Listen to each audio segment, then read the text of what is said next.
नमो बुद्धाय. जय भीम विद्यार्थी मित्रांनो, मी अंजली नरवाडे, समाज कल्याण नांदेड. नांदेड जिल्ह्यातील स्वाधार योजनेचे अजूनही 3000 विद्यार्थ्यांनी त्रुटीपूर्तता केलेली नाहीये. त्या विद्यार्थ्यांचे अर्ज सेंडबॅकमध्ये आहेत. तर अशा विद्यार्थ्यांना ह्या व्हिडिओद्वारे आज सूचना देण्यात येत आहे की सन 2025-26 मधील ज्या विद्यार्थ्यांचे अर्ज सेंडबॅकमध्ये आहेत त्या विद्यार्थ्यांना सदरची त्रुटीपूर्तता करण्यासाठी 25 मार्च 2026 ही शेवटची तारीख देण्यात येत आहे. तर मला सगळ्या विद्यार्थ्यांना असं सांगायचं आहे की आपण वेळ न घालवता आपल्या अर्जाची त्रुटीची स्थिती तपासावी आणि लवकरात लवकर आपल्या अर्जाची त्रुटीपूर्तता करावी.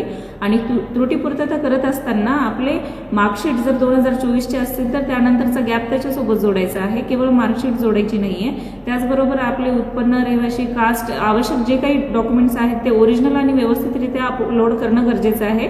आणि नवीन जो टॅब आलेला आहे सेल्फ डिक्लेरेशन, त्यामध्ये आधार कार्ड आणि सेल्फ डिक्लेरेशनचा एक फॉर्मॅट आहे, तो त्याच्यावरती अपलोड करून सबमिट सदरची हार्ड